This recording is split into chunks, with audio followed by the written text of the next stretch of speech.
हरियाणा के फरीदाबाद के बल्लभगढ़ में कॉलेज से पेपर देकर यानी कि एग्जाम देकर बाहर निकली छात्रा को गोली मारकर मौत के घाट उतार दिया गया।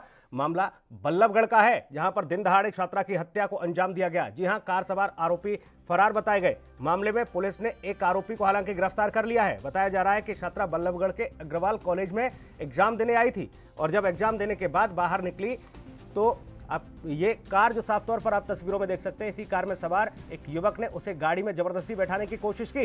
लड़की ने कार में बैठने से इनकार कर दिया तो आरोपी ने तमंचा निकाला और सीधे तौर पर गोली दाग दी।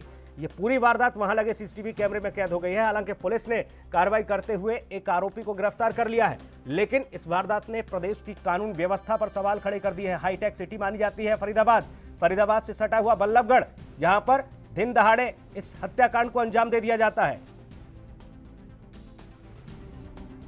पूजा शर्मा हमारी सहयोगी तमाम अपडेट के साथ मौजूद है। पूजा, दिन दहाड़े इस वारदात को अंजाम दिया जाता है और ऐसे में साफ तौर पर यह कि तमाम जो दावे सरकार के द्वारा किए जाते हैं महिलाओं की सुरक्षा के, वो हवाई साबित हो जाते हैं। पुलिस की नाकामी और नाकामयाबी साफ तौर पर दिखती है। जी सुनील, देखिए बल्लभगढ़ में ये बहुत ही दिल दहलाने वाली घटना हुई है और अभी की अपडेट बता दूं कि परिजनों में और पड़ोसियों में और जिस सोसाइटी में युवती रहती थी, सेक्टर 23 की अपना घर सोसाइटी है, वहां के जो लोग हैं उन्होंने बल्लभगढ़ सोना रोड जाम कर दिया है और न्याय की गुहार लगा रहे हैं कि इस मामले को फास्ट ट्रैक में सुलझाया जाए और जो भी आरोपी है उसको कड़ी से कड़ी सजा दी जाए। क्योंकि जो एरिया है, आपको बता दें कि हरियाणा के जो कैबिनेट मंत्री है मूलचंद शर्मा, उनका विधानसभा क्षेत्र आता है। बल्लभगढ़ बाजार बिल्कुल सटा हुआ है, या यूं कहे कि जो कॉलेज था वो बल्लभगढ़ बाजार के नजदीक स्थित है, तो शायद गलत नहीं होगा। तो ऐसे में लगभग ये जिस तरह से सरेआम दिन दहाड़े युवक ने गोली मारी है युवती को, व्यापारी और दुकानदार भी काफी दहशत में है कि आखिर न्याय व्यवस्था की बात कही जाती है, कानून व्यवस्था की बात कही जाती है, लेकिन आखिर अपराधियों में क्यों नहीं खौफ है? क्योंकि मात्र 100 मीटर की दूरी पर ही यहाँ पर थाना मौजूद है, पुलिस की गश्त रहती है। पूजा, हाईवे पर इन बदमाशों का ये तांडव देखिए और सीधे तौर पर तस्वीरें दिल दहला देने वाली हैं और सीधे तौर पर दिन दहाड़े इस घटना को अंजाम दे दिया जाता है। एनसीआर से सटा हुआ इलाका, एनसीआर में फरीदाबाद एनसीआर की जद में है।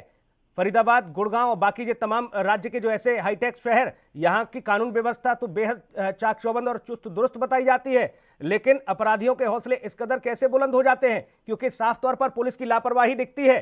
पूजा जी बिल्कुल, पुलिस की इसमें बिल्कुल लापरवाही है, क्योंकि जो पुलिसकर्मी वहां तैनात होते हैं उनका जो ज्यादा ध्यान होता है वो ट्रैफिक चालान काटने में होता है, तो जिसकी वजह से बल्लभगढ़ जो है उसमें अपराध काफी पनप रहा है। और ये जो मामला था, आपको बता दें, अभी प्रारंभिक जांच में पता लगा है, परिजनों से बात हुई है कि ये जो लड़का था तौसीफ, जिसने गोली मारी है युवती को, ये 12वीं क्लास में पढ़ता था इस लड़की के साथ में और इस एक तरफा प्यार का यह मामला बताया जा रहा है। और इस वक्त भी जब लड़की का अपहरण करना चाहा और उसकी सहेली निकिता की साथ थी, उन्होंने विरोध किया तो उसने लड़की को गोली दाग दी। यानी देखिए, मेवात से लड़का आता है और बल्लभगढ़ भरे बाजार में लड़की को गोली मारकर चला जाता है और वहीं पर पुलिस की जिप्सी कुछ दूरी पर खड़ी होती है। तो देखते हैं कि किस तरह से कानून का किसी तरह का कोई खौफ नजर नहीं आता है जो वहां लोग रह रहे हैं। और ये बल्लभगढ़ अग्रवाल कॉलेज का पहला मामला नहीं है, इससे पहले भी इस तरह की घटनाएं वहां पर हो चुकी हैं। उसके बावजूद भी सबक लेने तैयार है पुलिस, दावे बड़े बड़े किए जा। फरीदाबाद में पुलिस व्यवस्था पूरी तरह से चाक चौबंद है, लेकिन जो पुलिस है वो केवल नाकों पर चालान काटती देखी जा सकती है। रात को गश्त की बात करें तो वहां भी काफी ढिलाई होती है। औद्योगिक नगरी फरीदाबाद के लिए जैसा आप बता रही हैं कि देखिए हाईवे पर जाम लगा दिया गया है परिजनों की ओर से, तमाम लोग वहां पर मौजूद हैं, चक्का जाम करने की स्थिति बनी हुई है। क्या कुछ मांगे हैं और क्या कौन कौन बड़े अधिकारी वहां पर स्थिति को नियंत्रित करने के लिए पहुंचे हैं, या फिर सिर्फ और सिर्फ चंद खाकी वाले ही वहां पर मौजूद हैं? अधिकारी अभी भी नहीं जागे? देखिए, इस पूरे मामले से जो शहर के सामाजिक संगठन में बहुत जबरदस्त गुस्सा है, क्योंकि सरेआम किसी की बेटी को, किसी की बहन को इस तरह से कोई बाहर का युवक आके गोली मार जाए तो उनके परिजनों पर, उस बहन पर, उस भाई पर क्या बीत रही होगी, उस माँ पर क्या बीत रही होगी। तो गुस्सा तमाम है और इस मामले को फास्ट ट्रैक में लाया जाए, केवल कार्रवाई के नाम पर किसी तरह की कोई ढिलाई ना बरती जाए, उसे लेकर परिजनों और पड़ोसियों में और जो शहर के मौजूद लोग हैं इसी वजह से बल्लभगढ़ सोना रोड उन्होंने जाम किया है, क्योंकि अभी जाम लगाया है। ट्रैफिक पुलिस वहां पर पहुंची हुई है, क्योंकि पहले से ही फरीदाबाद में नीलम फ्लाईओवर के नीचे जो आग लगी थी उसके कारण जाम की जो काफी बड़ी समस्या खड़ी हो गई, और सोना रोड एक विकल्प है एनआईटी में जाने का। तो हाथ पैर फूले हुए हैं पुलिस अधिकारियों के कि किसी तरह से परिजनों को समझाएं, लेकिन बिना फास्ट ट्रैक मामले में की बात पूजा, ऐसे मामले जब हम कभी देखा करते थे तैयार नहीं है, क्योंकि वो तीसरी आंख में कैद नहीं होते थे, लेकिन जब जब इस तरीके के मामले सामने आए तो आरोपियों पर किसी बड़े रसूखदार का हाथ होता था, तब उसकी इतनी हिमाकत होती थी कि वो इस तरह की घटनाओं को अंजाम देते थे, वो आदमखोर।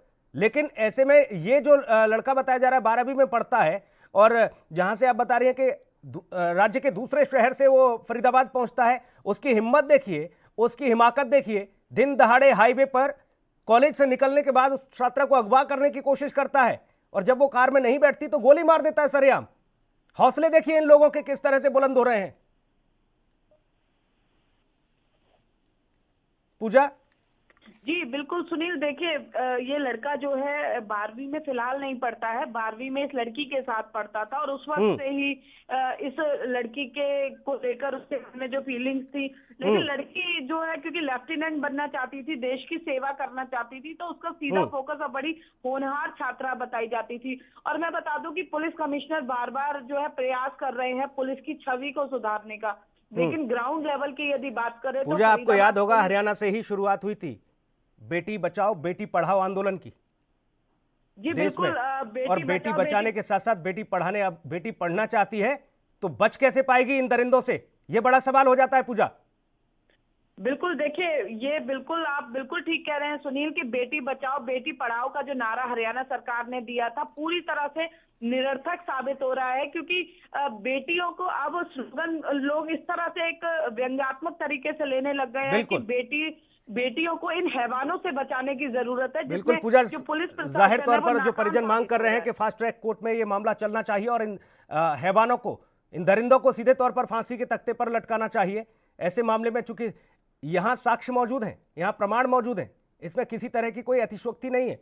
ऐसे में इस पूरे मामले में माननीय अदालतों से भी सभी लोग दुआ कर रहे हैं, गुहार कर रहे हैं कि इन लोगों पर जल्द से जल्द मुकदमा दायर कर इनको कड़ी से कड़ी सजा मिले। देश दुनिया की खबरों के लिए ANB न्यूज को सब्सक्राइब करें और बेल आइकन दबाएं।